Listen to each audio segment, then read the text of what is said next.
Tuhan, teman-teman, kita semua bisa berkumpul. Saya ucapkan selamat malam buat tante dan om, buat teman-teman semua.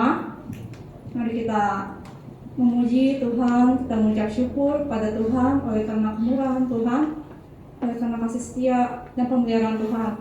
Mari kita menyanyikan lagu Besar Anugerah-Mu.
Bertambah anugerah-Mu di dalam hidup kami Tuhan. sehingga kami mau makin setia kepadamu, sehingga kami mau makin lebih dekat lagi kepadamu Tuhan. Terima kasih Tuhan. Terimalah pujian kami sebagai doa di awal ibadah kami ya Bapa. Kami bersyukur mempunyai Allah yang begitu baik, Allah yang hebat, Allah yang dahsyat, Allah yang sanggup mengubah karakter kami, Allah yang sanggup mengubah keadaan jalan berpikir kami Tuhan. Terima kasih Bapa. Pada sore hari ini kami berkumpul bersama-sama di rumah-Mu untuk menaikkan pujian-pujian kepadamu, untuk mengagumi Engkau Tuhan, untuk memuliakan nama-Mu ya Tuhan, karena hanya Engkau yang layak dipuji. Tuhan, Engkau tolong teman-teman kami yang masih dalam perjalanan, supaya Tuhan lindungi sampai di tempat ini dengan selamat. Kami yang sudah sampai, Allah berikan sukacita yang penuh kepada kami, supaya kami merasa beruntung karena kami ada di sini. Kami merasa beruntung karena kami mengutamakan Tuhan di dalam kehidupan kami, dan kami tahu Tuhan mencatat semua kesetiaan kami kepadamu. Terima kasih Tuhan. Apa yang kami lakukan mungkin jauh daripada sempurna, tetapi kalau kami lakukan dengan segenap hati kami, dengan setulus hati kami, dengan sekuat cinta kami kepadamu Tuhan, maka semua itu Allah perhitungkan sebagai suatu kebenaran. Terima kasih ya Bapa. Urapi kami semua, urapi pemimpin pujian Novi Tuhan. Pada malam ini pertama kali dia melayani sebagai worship leader. Urapi dia Tuhan, supaya dia juga boleh belajar lebih lagi mengasihi Tuhan, dan juga belajar untuk melayani dengan baik. Pengurapan Allah itu menjadi yang utama di dalam setiap kami yang melayani pekerjaan Tuhan. Begitu juga dengan tim singer, pemusik, pengatur LC di sound system, usher, Tuhan, kolektor, semua Tuhan urapi. Terlebih lagi hamba-Mu yang menyampaikan firman Tuhan. Terima kasih Tuhan, kalau ada kuasa kegelapan roh jahat si setan yang ingin mengganggu jalan ibadah, kami berdoa di dalam nama Yesus Kristus, kami usir keluar segala anasir yang jahat, kuasa-kuasa yang tidak berkenan di hadapan Tuhan, dan kami hancurkan niat-niat jahat iblis. Biar hanya kuasa Roh Kudus yang ada di sini, biar hanya Roh-Mu yang melayang-layang atas kami. Terima kasih Tuhan, kami buka ibadah pada malam ini hanya di dalam nama Tuhan Yesus Kristus yang menjadi juru selamat kami yang hidup. Haleluya, haleluya, amin. Silakan duduk, selamat menikmati ibadah kita.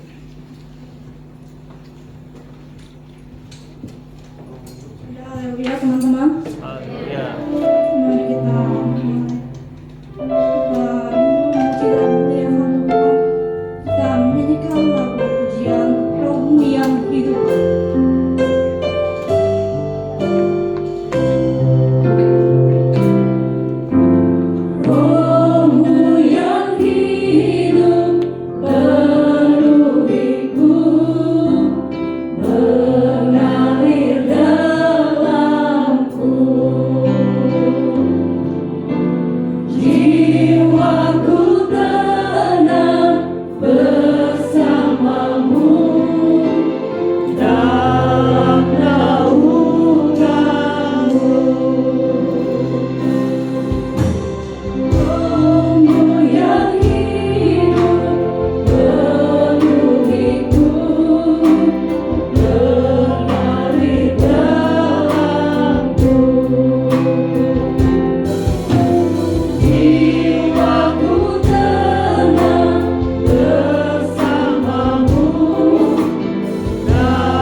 bersama-sama katakan haleluya, amin.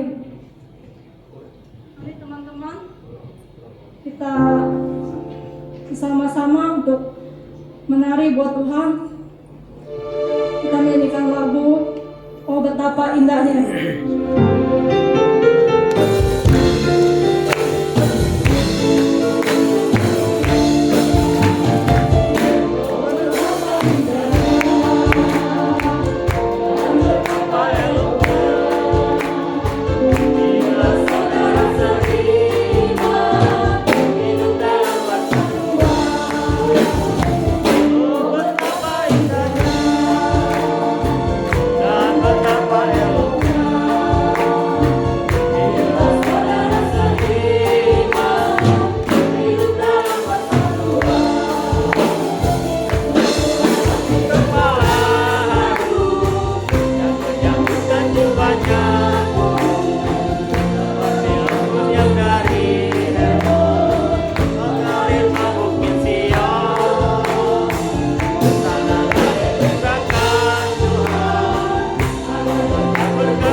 Minta tolong ya. Bergerak-gerak dikit itu biar nggak ngantuk juga. Ayo kok mulai.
Silakan duduk.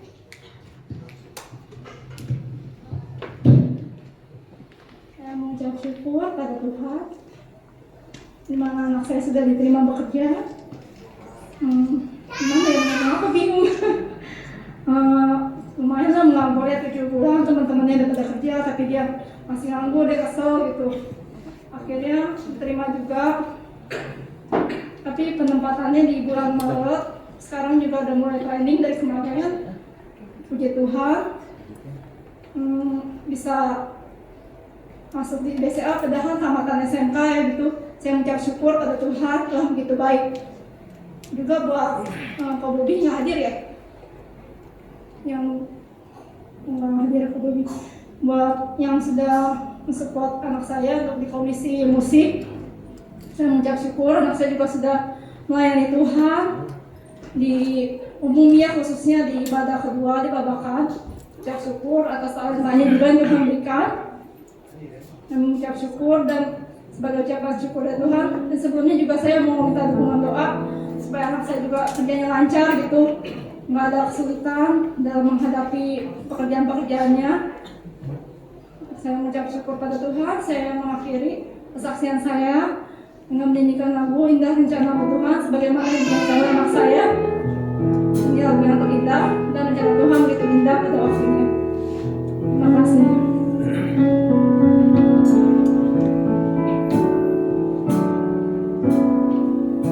Indah rencanamu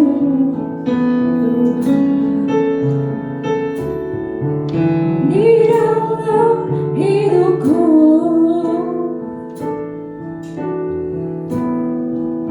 walau ku tak tahu dan ku tak mengerti semua jalanmu.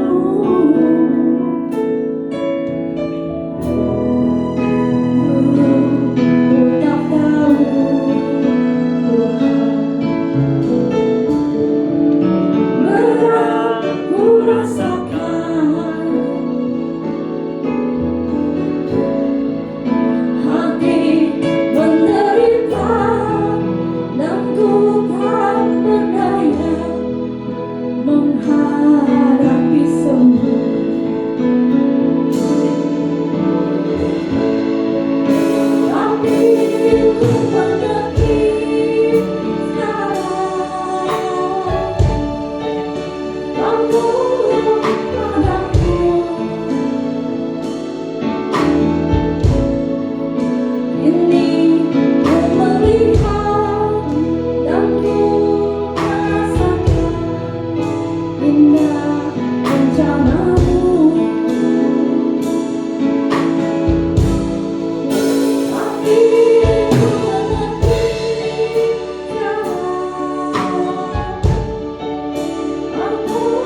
menyanyikan lagu Hatiku Percaya dan persembahan pertama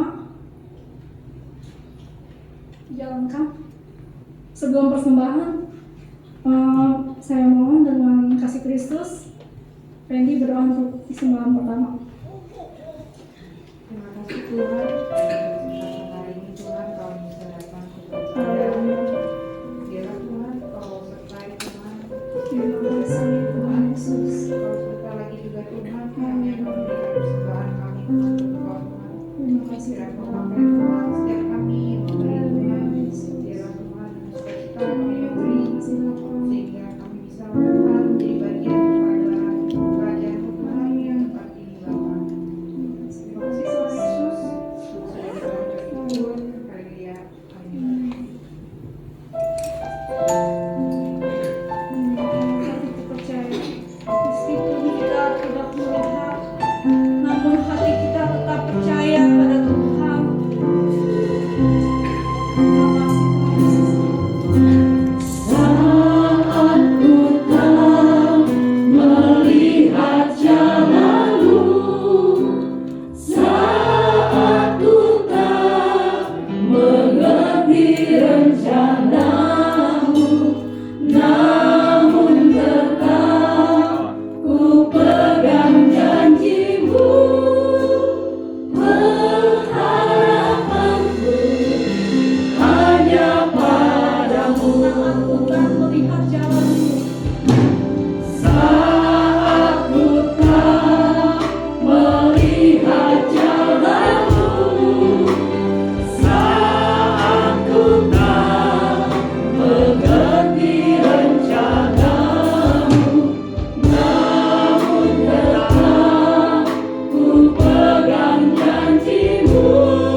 Sementara kami berserah dan berharap kepada Tuhan, Kau akan lakukan bagian-Mu. Dan biarlah apa yang kami buat malam ini Tuhan, kami mau duduk diam dengan firman-Mu, supaya hati kami lebih lagi percaya kepadamu. Engkau Allah yang berkuasa, Engkau Allah yang mempunyai kehidupan kami. Kami letakkan hidup kami di bawah pimpinan tangan Tuhan yang dahsyat dan luar biasa. Berbicara bagi kami Tuhan, firman yang akan disampaikan biar kami boleh mengerti yang kami mau lakukan dalam kehidupan kami. Terima kasih Tuhan, kami mau terima firman-Mu dengan hati yang terbuka di dalam nama Tuhan Yesus Kristus. Haleluya. Amin. Silakan duduk. Salam sejahtera dalam kasih Kristus. Masih semangat? Jangan habis Sintia, habis-habisan terus kita jadi nggak semangat gitu. Mesti semangat ya. Habis Sintia mesti lebih semangat lagi. Puji Tuhan. Sebelum saya khotbah nanti saya hari ini khotbahnya tentang biji sesawi ya. Kebetulan dari Israel saya bawa biji sesawi itu. Jadi nanti Jenny sama Ricky akan bagikan lah ya. Boleh nyomot dikit, mau pegang boleh, mau cobain juga boleh ya. Itu bisa dimakan gitu. Kalau di sana orang mungkin masak ayam gitu, atasnya ditaburin itu roti, ditaburin biji sesawi, salad ditaburin biji sesawi. Ya oke, Jenny sambil berdiri tadinya jalannya. Ricky nggak bisa dioper. Oh dioper, iya deh.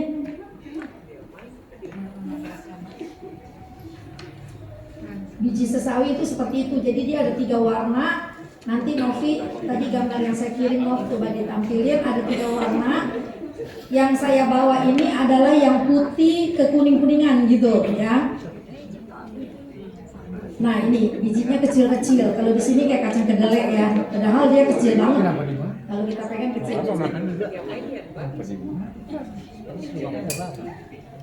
Ada yang warna coklat, ada yang warna hitam gitu.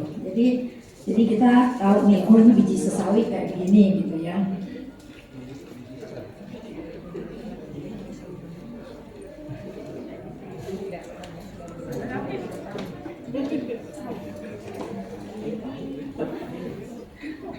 Kenapa kapal kita yang tengah kosong ya? Di kanan penuh. Arab.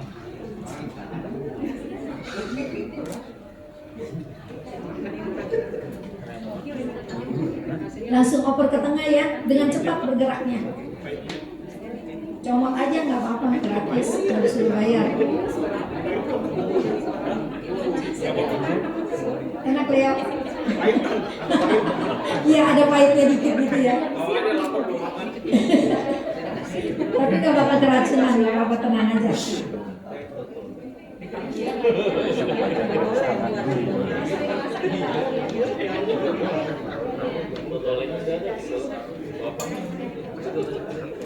Di atas tuh kesian yang di atas.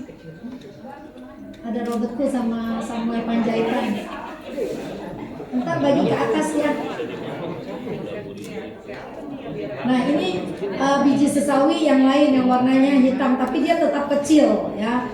Dia kalau untuk di Israel biji sesawi ini biji yang terkecil di antara segala biji-bijian gitu ya.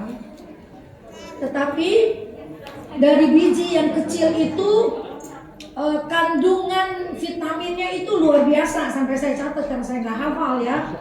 Kandungan vitamin dan mineralnya sungguh luar biasa. Ada vitamin A, vitamin B1, B2, B3, B6, B9, B12. Ada vitamin C, ada vitamin E, ada vitamin K. Juga di dalam biji-bijian itu mengandung kalsium, magnesium, fosfor, sodium, yang terakhir zinc. Luar biasa ya. Dari biji yang kecil itu, makanya di Israel biji sesawi itu sangat penting ya. Roti aja atasnya pakai biji sesawi. Cuma kalau udah di roti, di makanan, kita nggak rasa pahit lagi gitu, kita rasa enak. Mula-mula dikirain wijen, ataunya bukan, itu biji sesawi gitu ya.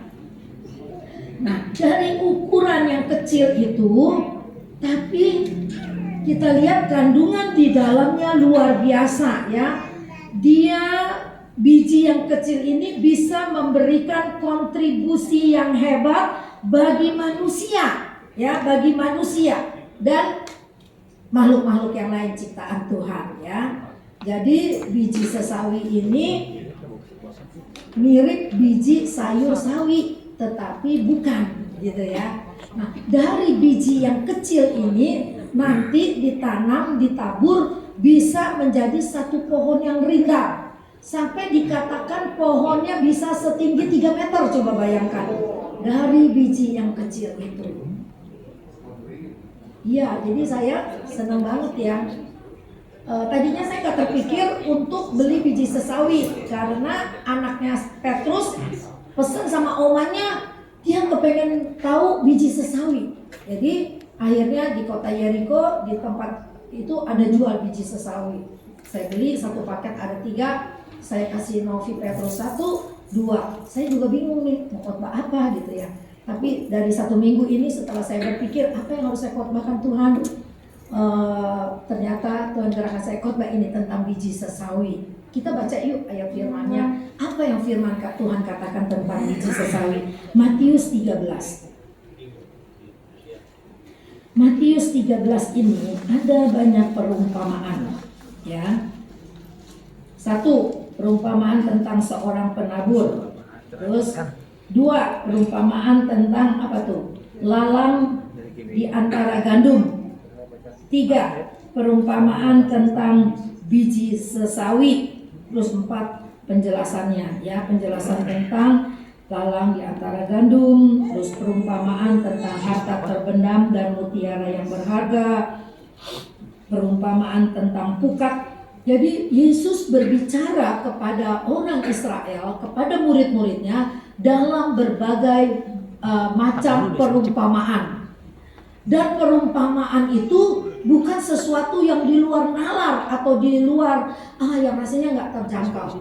Jadi perumpamaan yang Tuhan beri adalah sesuai dengan kondisi keadaan di sana. Biji sesawi, nah di sana ada pohonnya gitu. Lalang dan gandum, di sana memang banyak gandum. Terus tumbuhlah lalang, bagaimana Tuhan kasih perumpamaan. Pukat, karena di sana banyak nelayan di Danau Galilea. Nah, dan pelayanan Yesus Kristus itu kebanyakan di Galilea. Dimulai di Galilea, di kota Kapernaum ya. Jadi kalau ke Israel, kita pasti itu kota yang paling penting untuk dikunjungi. Disitulah Tuhan Yesus memulai pelayanannya dan banyak melayani di sana.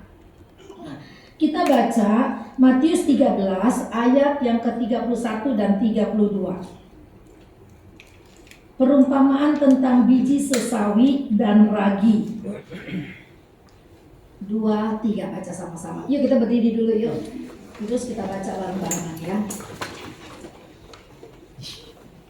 2, 3. Yesus membentangkan suatu perumpamaan lain lagi kepada mereka, katanya, hal kerajaan sorga itu seumpama biji sesawi yang diambil dan ditaburkan orang di ladangnya.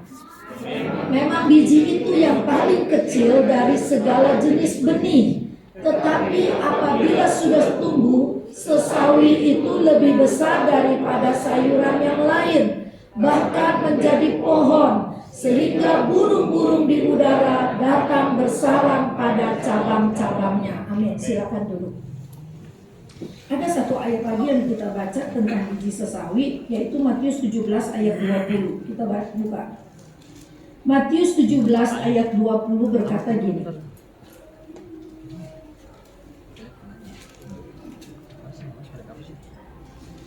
Temanya adalah Yesus menyembuhkan seorang anak muda yang sakit ayam. Maka kata Yesus, hai kamu angkatan yang tidak percaya dan yang sesat. Ayat 17 maaf. Ayat 20 ya tadi saya bilang ya. Ia berkata kepada mereka, karena kamu kurang percaya, sebab aku berkata kepadamu, sesungguhnya sekiranya kamu mempunyai iman sebesar biji sesawi saja, kamu dapat berkata kepada gunung ini pindah dari tempat ini ke sana, maka gunung itu akan pindah dan takkan ada yang mustahil bagimu. Ya, di sini perumpamaan biji sesawi itu Tuhan katakan dengan iman, ya, berkata tentang iman. Jadi kalau engkau orang yang kurang percaya, jadi bukan tidak percaya tapi kurang percaya, Tuhan bilang kalau punya iman sebesar biji sesawi saja, kecil ya tadi ya, sebesar biji sesawi saja, kata Tuhan, engkau dapat berkata kepada gunung ini, pindah dari tempat ini ke sana. Artinya Tuhan mengajarkan untuk mengandalkan Tuhan.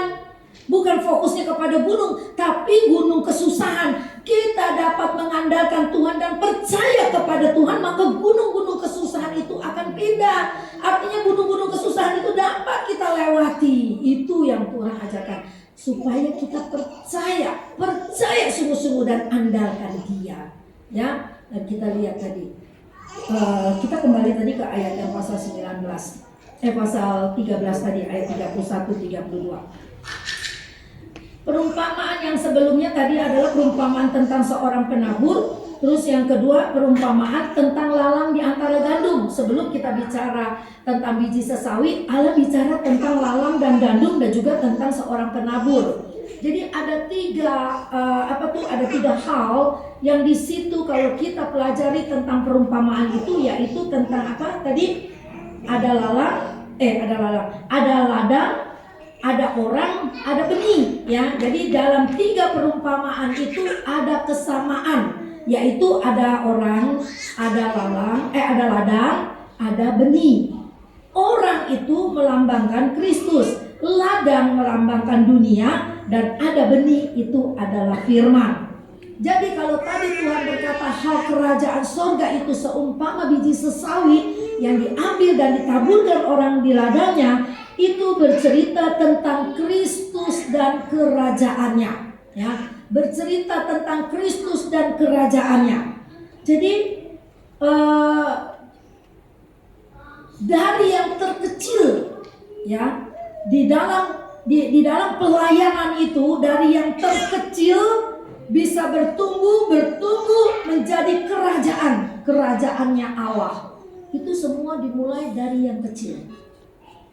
Bagaimana dari yang kecil? Ketika Yesus datang ke dunia, Dia datang sebagai hamba.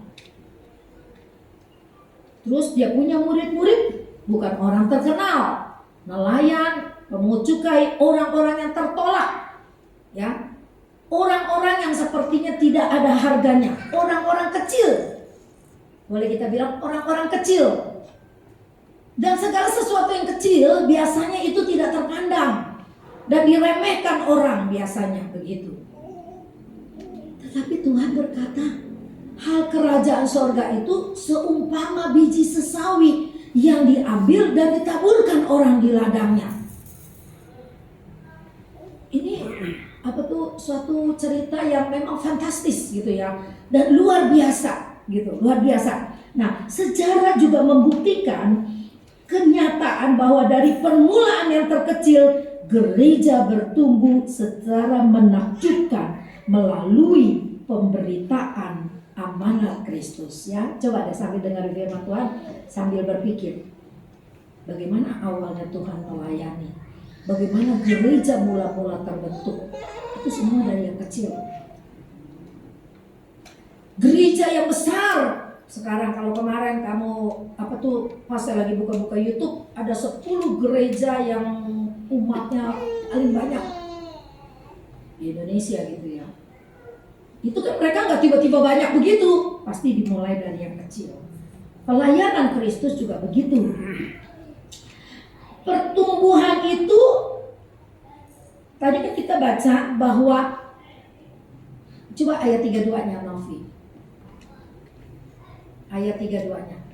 Biji yang paling kecil dari segala jenis biji, tetapi apabila sudah tumbuh, sesawi itu lebih besar daripada sayuran yang lain, bahkan menjadi pohon sehingga burung-burung di udara datang bersarang pada cabang-cabangnya.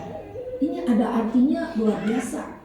Coba siapa yang bisa mengartikan Burung-burung di udara datang bersarang pada cabang-cabangnya.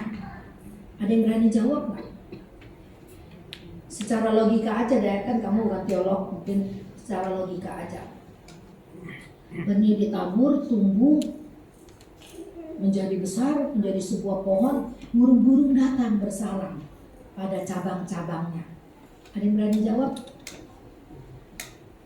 Ada beng-beng? Takut salah ya, biasanya kalau ditanya begitu takut salah gitu ya.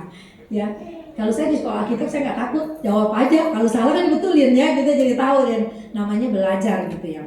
Nah, ternyata burung-burung itu adalah musuh-musuhnya Allah. Burung-burung. Jadi kalau gereja tuh udah bertumbuh besar, ya, ada burung-burung yang ngambil makanan di situ. Gereja bertumbuh besar itu seperti pohon yang burung-burung semua pada datang. Gereja bertumbuh besar, maka akan ada banyak masalah. Orang-orang mungkin numpang apa tuh ya?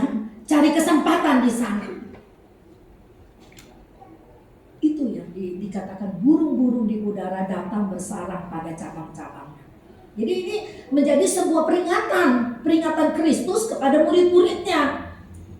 Bahwa nanti kalau itu kerajaan Allah udah menjadi besar gitu ya, nanti akan ada banyak nabi-nabi palsu, pengajaran palsu, akan ada banyak orang-orang yang mengambil keuntungan dari gereja-gereja yang besar itu untuk mencari popularitas kah, untuk mencari panggung kah, untuk mencari kepentingan diri sendiri. Itu nanti buru-buru kita buka ayat-ayatnya begitu ya. Nah, terus para umat diingatkan bahwa apa yang secara lahiriah kelihatannya merupakan kerajaan Kristus walaupun besar, tetapi orang-orang percaya sejati merupakan kawanan kecil yang dikelilingi oleh serigala. Ya, jadi gereja Tuhan itu, kita semua adalah gereja Tuhan.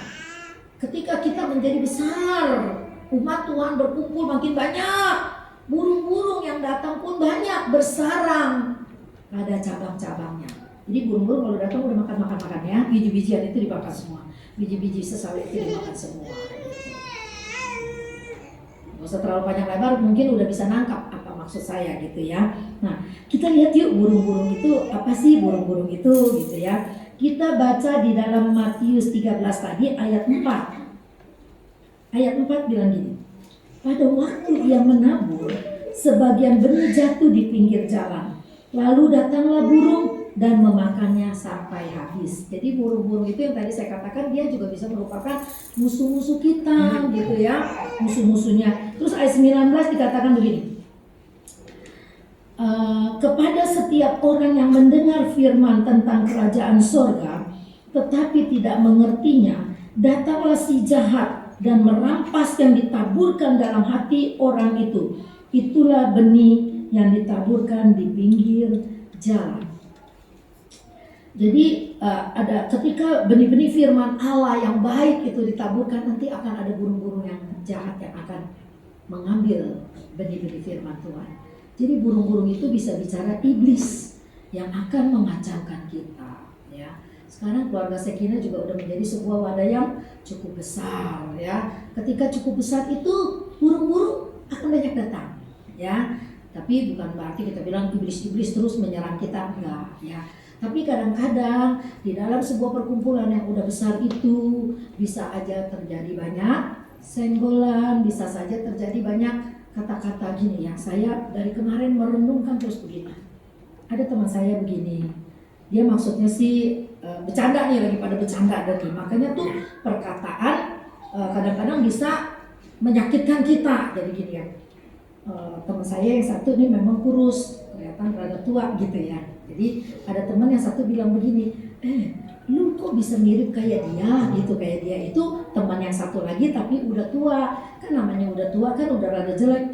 Gua nggak mau dibandingin sama dia udah tua dan jelek katanya. Dan yang ini nih masih muda gitu, jauh terpaut jauh, tapi karena apa gimana sih, agak susah hidup, apa terlalu banyak pikiran kali, jadi mukanya tuh kayak orang berat begitu ya. Nah ini dalam keadaan bercanda gitu ya, saya tersinggung. Terus saya bilang, ya nanti lain kali kalau bercanda jangan sampai kayak gitulah gitu ya. Masa kalau dia mukanya jelek, lu tahu nggak lu tuh jelek lu, kan kita nggak mungkin begitu, bener nggak ya nggak? Kalau perlu dia jelek, enggak bagus, itu ciptaan Tuhan lo, jelek juga ya. Itu ciptaan Tuhan lo, dia jelek. Jadi ada orang tuh dia nggak sadar seperti itu. Tapi akhirnya teman saya yang rada tua itu mengerti, ya udahlah, gak usah anggap dia anak kecil lah. Iya udah nggak usah marah, kita udah tua nih semua, udah pada kriut, pada turun gitu ya. Udah pada apa tuh, udah peot gitulah, udah kenyataan lah, nggak usah marah. Akhirnya tetap berteman gitu ya. Nah ini satu kedewasaan rohani seperti itu. Yang muda kadang-kadang nggak bisa bicara terkontrol. Yang tua udah tersinggung karena gua kan lebih tua gitu. Nah, apalagi kita nih udah menjadi satu keluarga yang besar. Ada banyak sifat, ada banyak perbedaan, ada banyak karakter ya. Ada banyak karakter. Tadi juga ngobrol sama teman saya lama dia bilang, itu kenapa sih dia suka berbohong ya? Dia tuh nggak kaya, pura-pura kaya. Yang satu dia cerita teman saya curhat. Terus kata saya, iya ya kenapa begitu ya, kan capek ya kita nggak kaya pura-pura kaya gitu kan ya. Wah beli barang branded mahal-mahal, itu kan capek sebenarnya begitu kan. Apalagi dia seorang janda begitu ya. Ini bukan di sini, bukan di PDI tapi teman-teman. Lalu terus saya bilang, itu karakter yang sudah terbentuk, itu sangat berbahaya. Karakter yang sudah terbentuk atau paradigma yang sudah terbentuk. Nah ini bahaya sekali. Nah ini bisa menjadi burung-burung yang bertengger di pohonnya Kristus, di pohon di wadah kita. Burung-burung yang bisa bertengger untuk merampas sukacita, damai sejahtera, kekompakan kita, kesatuan kita. Nah kita harus waspada. Tuhan bilang kerajaan Allah seperti biji sesawi dari yang kecil, dia bisa tumbuh menjadi pohon besar. Ketika udah besar, ada banyak burung datang dan bersarang di dalamnya. Itu peringatan daripada Tuhan untuk orang Yahudi, Israel pada waktu itu, dan juga untuk kita semua. Ya, mari kita waspada. Jadi setiap firman Tuhan mengajarkan kayak perumpamaan seperti ini, itu semua mengajarkan kepada kita untuk kita tuh waspada. Saya orangnya pemikir, dan setiap ada gejolak teman sama teman gitu, terus saya memikir, mencerna, oh iya, kita nggak mesti musuhan, kita masih bisa bekerja sama, kita masih bisa berjalan bersama-sama, tapi mungkin kita udah nggak bisa jadi akrab, nggak apa-apa. Yang penting kita jaga integritas dan kedewasaan kita. Maka kita harus menjadi dewasa, kita harus bertumbuh, dan kita harus tahu bahwa kita ini dikelilingi oleh serigala-serigala. Ada ayatnya itu. Di dalam Lukas 12 ayat 32, Matius 10 ayat berapa tuh? Matius 10 ayat 16 atau berapa itu? Kita tuh ada di tengah-tengah serigala. Matius 10 ayat, coba lihat ayat 16. Lihat, aku mengutus kamu seperti domba di tengah-tengah serigala. Sebab itu hendaklah kamu cerdik seperti ular dan tulus seperti merpati. Coba merenung sejenak. Apalagi di awal tahun ini. Setiap pagi tuh kalau bangun tidur saya doa tuh ya. Yang saya ucapkan begini tahu. Di awal tahun ya, Tuhan terima kasih saya masih hidup, saya masih bisa menikmati berkat Tuhan, menikmati hari yang baru. Saya percaya ada pengharapan yang baru. Kuatkan saya untuk melewati tahun yang masih Tuhan percayakan. Saya bersyukur karena apa? Aduh, apalagi kalau dipikirin begini dibaca. Emas bulan depan 2 jutaan. Kalau yang banyak emas nyengir, kalau yang nggak punya emas, ayo, stres ya. Terus kita menghayal anak banyak, anak penuh yang punya emas, apalagi yang 3 kilo, 7 kilo. Saya sih cuma bangga aja lah punya Mas Nawi sekarang udah 8 kilo. Bangga lah yang punya Mas Samuel tuh 90 kilo ada dia. Ya, bangga aja dengan emas. emas yang ada di sebelah kita. Nggak usah yang kuning-kuning berkilau, nggak usah. Yang penting terang hatinya, pikirannya ya. Itu yang lebih penting gitu. Nah, bicara biji ya. Biji yang kecil, kata Tuhan. Jika engkau punya iman sebesar biji sesawi yang kecil itu tadi itu. Bila engkau percaya sungguh-sungguh kepada Tuhan bahwa gunung-gunung kesusahan itu akan lewat, maka kita akan menang. Ya, jadi penekanannya bukan memindahkan gunung ini, gunung Selamat kita pindahin ke Banten misalnya gitu. Bukan, gunung-gunung kesusahan itu.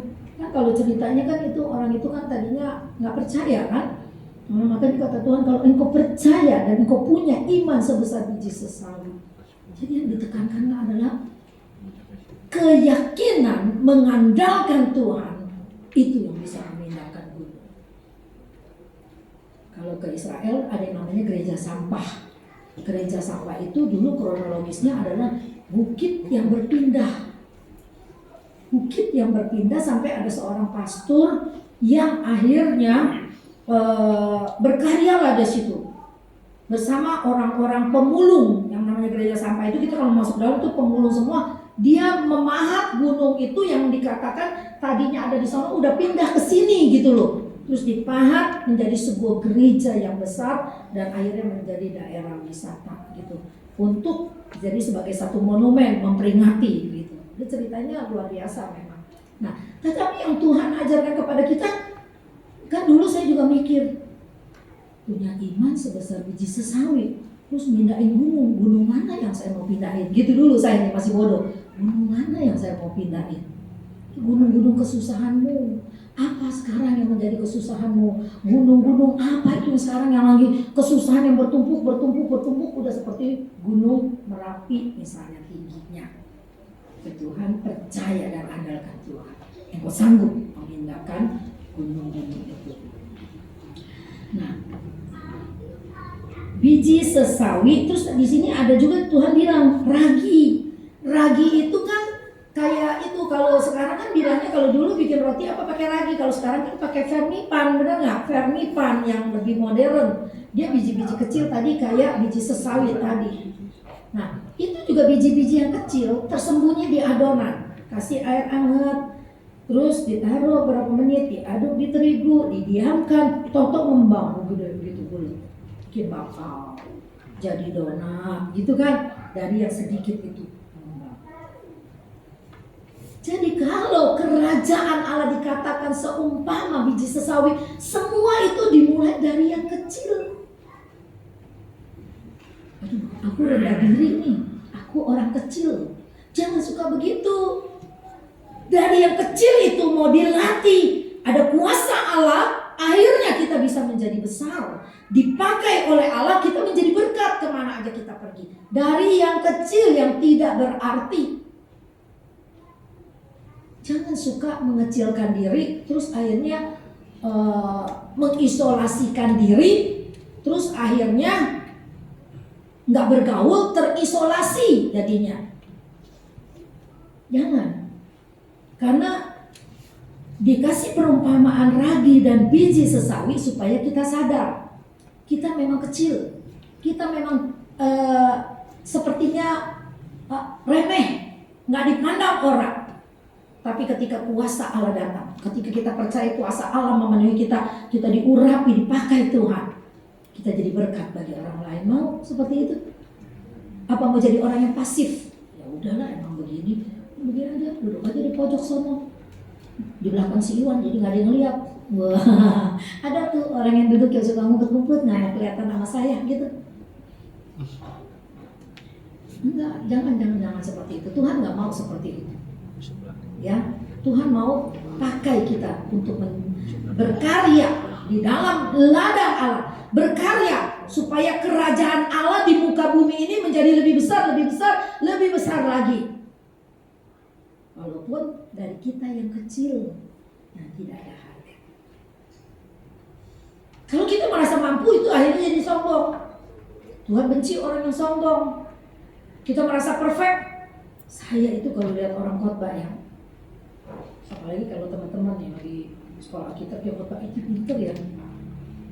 Maaf, ini lambungnya lagi naik, gas lambung.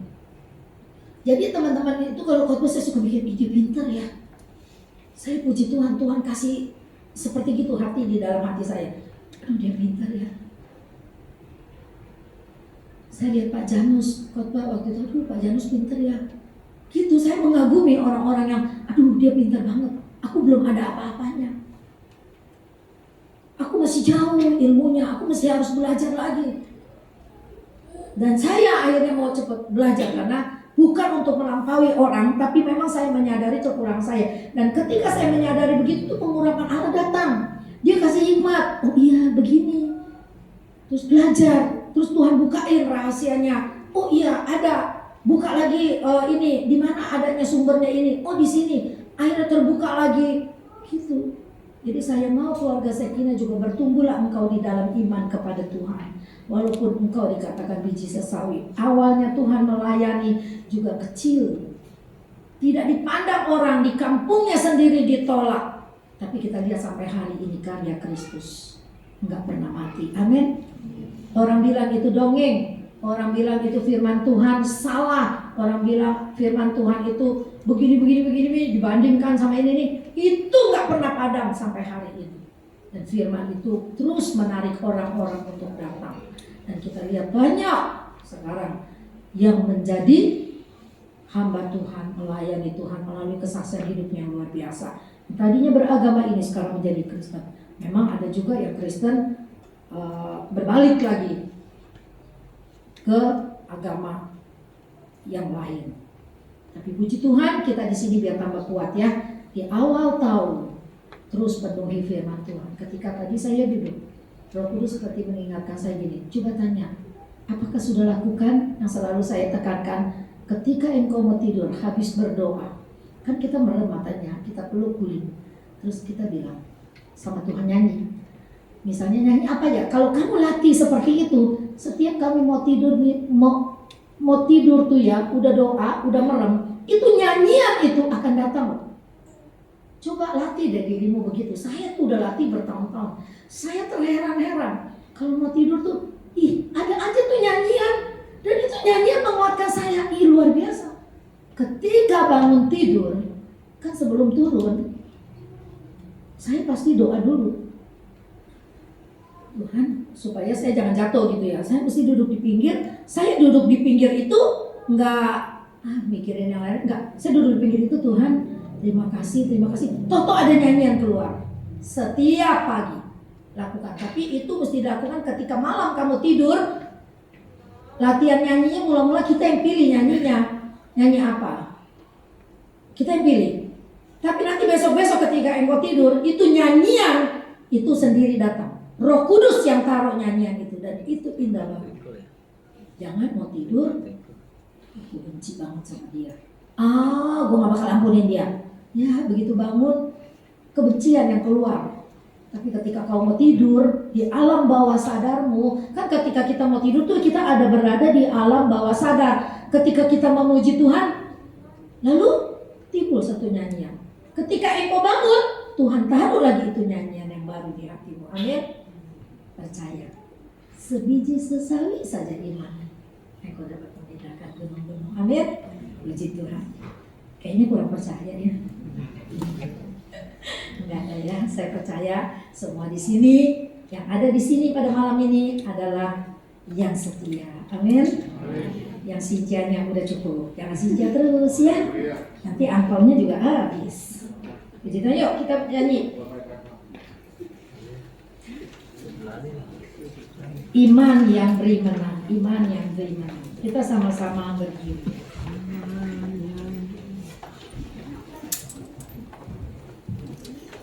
Ketaatan yang kecil, ya.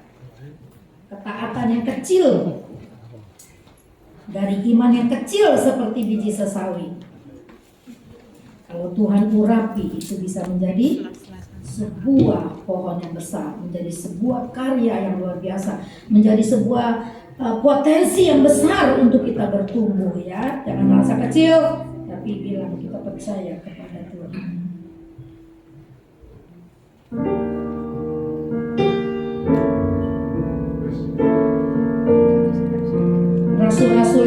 hebat dulunya juga orang-orang biasa, orang-orang kecil yang tidak berpandang. Iman yang benar.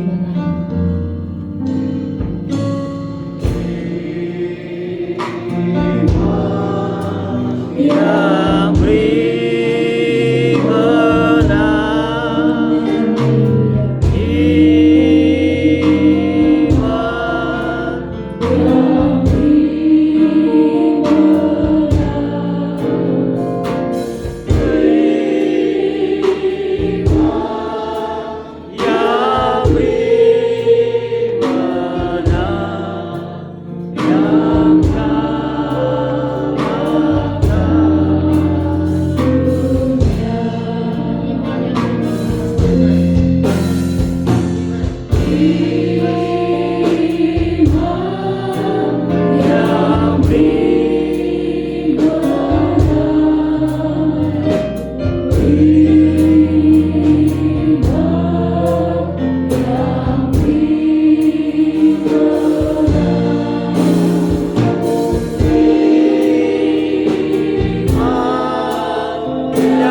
beri menang yang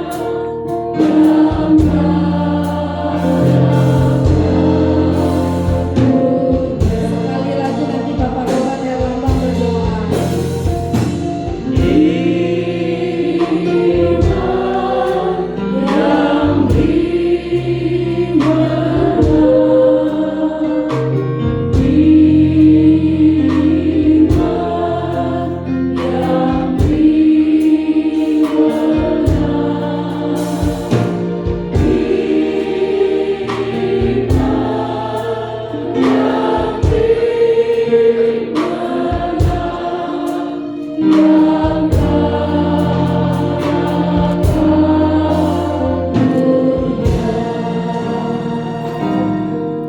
Haleluya, haleluya.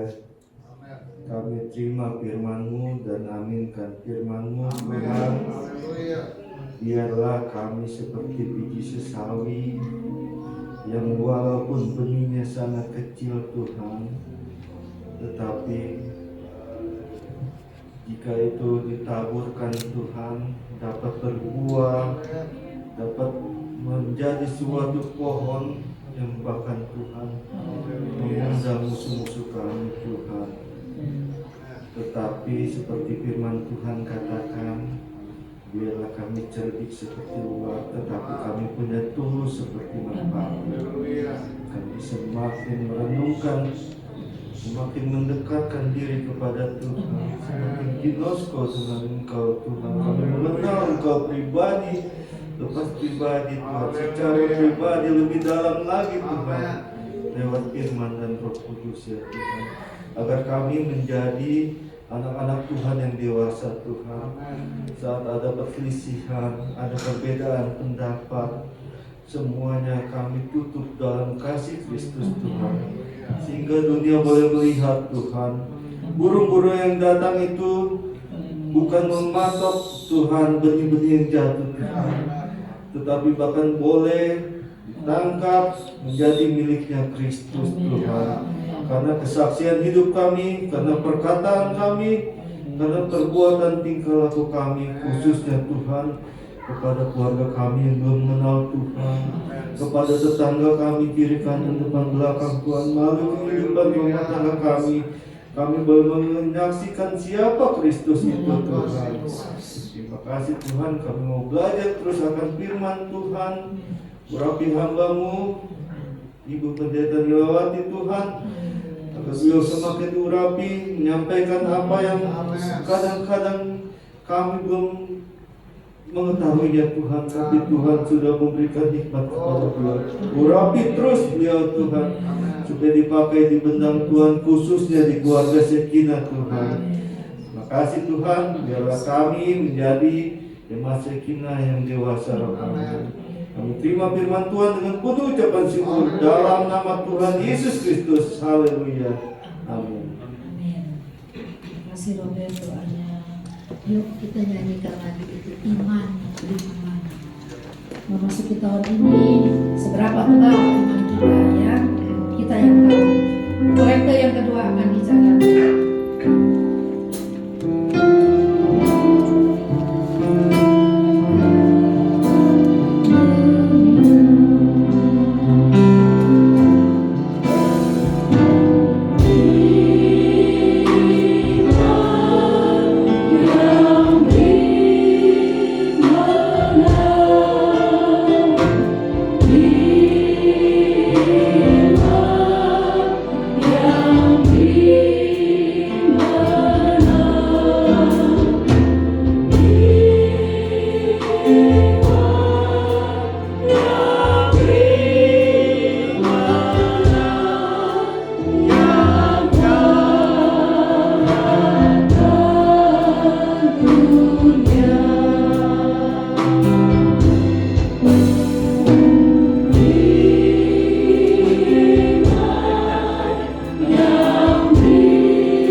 Banyak doa terus menjelang retret ya, sudah semakin dekat, rasanya juga udah gak sabar untuk nunggu supaya semua diurapi Tuhan, semua ambil bagian nanti yang ikut ya. Juga terus doakan panitia supaya tema sehati, sepikir, sejiwa, setujuan itu bisa kita capai. Kita bisa sehati, bisa sepikir, nggak langsung jadi, bener nggak? Mesti ada perbedaan dulu, terus ada perbedaan dirundingin, oke, kita sehati, kita jalankan yang ini, ya. Jadi kalau ada perbedaan dikit itu nggak usah dipersoalkan, karena kan kita mau sehati dari yang tadinya berbeda menjadi sehati. Nah itu temanya kenapa diangkat seperti itu, ya. Kata Tuhan juga di dalam Yohanes 17 doanya Tuhan supaya jadikan aku satu dengan siapa? Ayo. Ya, baca itu. Yohanes 17 adalah doa Yesus. Karena berbeda kita ini maka Tuhan mau kita bersatu. Kalau kita udah sama semuanya kita nggak usah doa lagi. Tuhan satukan kami. Kata kalau kita berdoa Tuhan satukan kami karena kita memang berbeda. Tapi kita mengerucutkan, kita ambil jalan tengah, oke. Kita sehati ya di sini, oke, gitu ya. Nah, untuk retret ini ada pembuatan kaos ya. Memang kita udah berapa tahun sejak kaos yang kuning kan kita udah nggak bikin lagi. Nah, kalau retret itu kita bikin kaos satu untuk kenang-kenangan lah retret kita gitu ya, dengan tema di kaos itu ada tema. Hari ini Ani nggak datang, kaosnya ada sama dia. Tetapi nanti ini ada tuh yang kaosnya warna biru, tangan pendek, lehernya bulat, harganya 90.000. Kenapa mahal? Memang kalau kita lihat di luar bisa kita beli kaos 35.000, kita bisa beli kaos 25.000, kita bisa beli kaos 15.000 yang untuk kampanye. Tapi saya nggak mau karena nanti kaos itu akan sering kita pakai gitu ya untuk berbagai kegiatan. Ini mahal ya. Memang 80.000 modalnya, kita jual 90.000 karena ada yang disubsidi. Kita lihat siapa yang nggak mampu, siapa yang kalau beli kaos buat makan aja susah terus beli kaos lagi, itu ada dalam pantauan saya. Jadi nggak usah khawatir ya, nggak usah ngomong begini begitu. Saya percaya Anda yang mampu bisa beli. Dan ini kaos, kalau memang Anda nggak mampu beli, kamu bilang, jangan sampai nggak beli, bilang aja Tante Nila, japri, jangan di grup, japri, Tante Nila saya cuma bisa bayar 25.000, oke diambil sama saya, nggak apa-apa ya. Pokoknya jangan sampai merasa kecil hati, merasa udah gua nggak bisa retret lah, mau beli kaos lagi nggak kebeli, jangan ya. Semua ada jalan keluarnya, percaya saja ya. Lalu tadi mau ngomong apa lupa ya?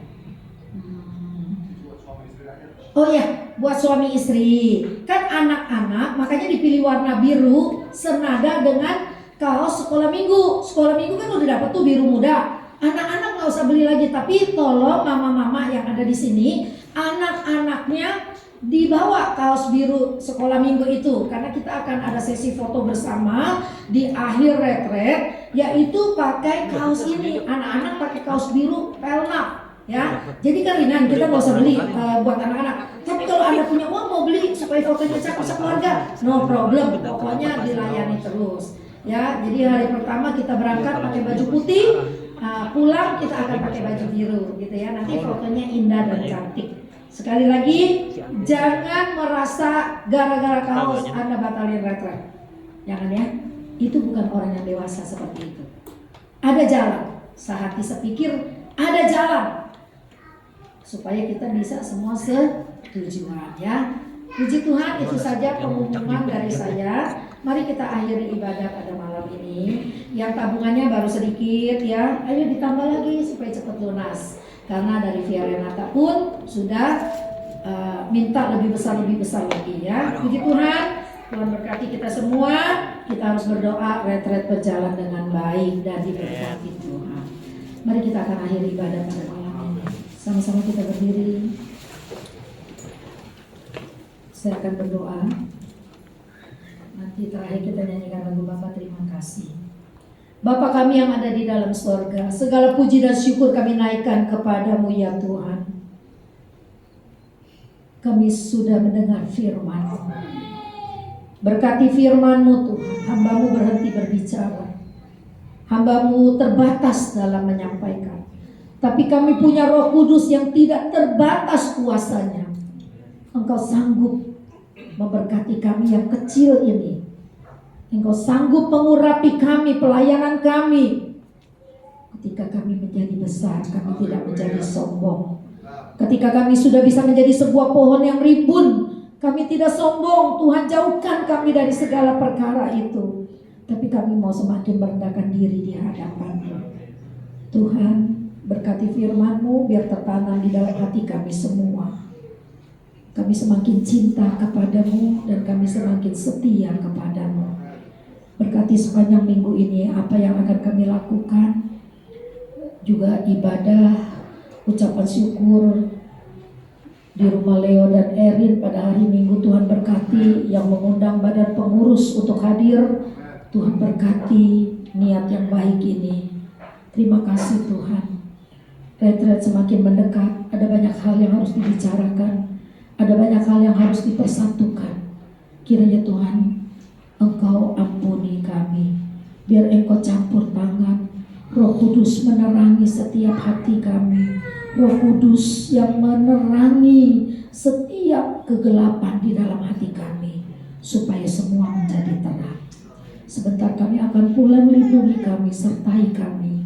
Dan juga kami berdoa buat Dina. Pulihkan dengan sempurna kesehatannya pasca operasi batu di kandung kemih, biar dia boleh beribadah kembali. Teman-teman kami yang lain yang kurang sehat juga Tuhan jamah dan sembuhkan. Yang mencari pekerjaan, Tuhan tolong buka jalan supaya dapat pekerjaan.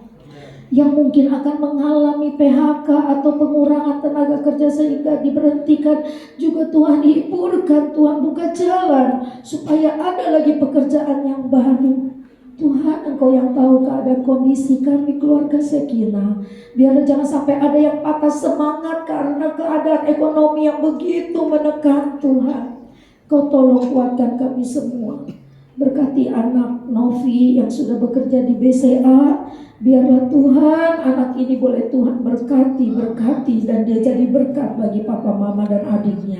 Terima kasih Tuhan, terima kasih. Berkati seluruh badan pengurus Sekina, berkati semua yang sudah ambil pelayanan pada malam ini. Kami percaya apa yang kami lakukan tidak akan sia-sia bila kami lakukan dengan tulus dan setia. Terima kasih Tuhan. Berkati semuanya Tuhan. Kami di sini, kami akan pulang, lindungi kami dan sertai kami. Saudara-saudaraku yang kekasih di dalam Tuhan, pulanglah bersama damai sejahtera Allah di dalam Yesus Kristus yang melampaui segala akal itu, memenuhi hati kita. Mulai malam ini, besok sampai selama-lamanya. Tuhan berkati kita. Haleluya. Kita Kita naikkan pujian Bapa, terima kasih.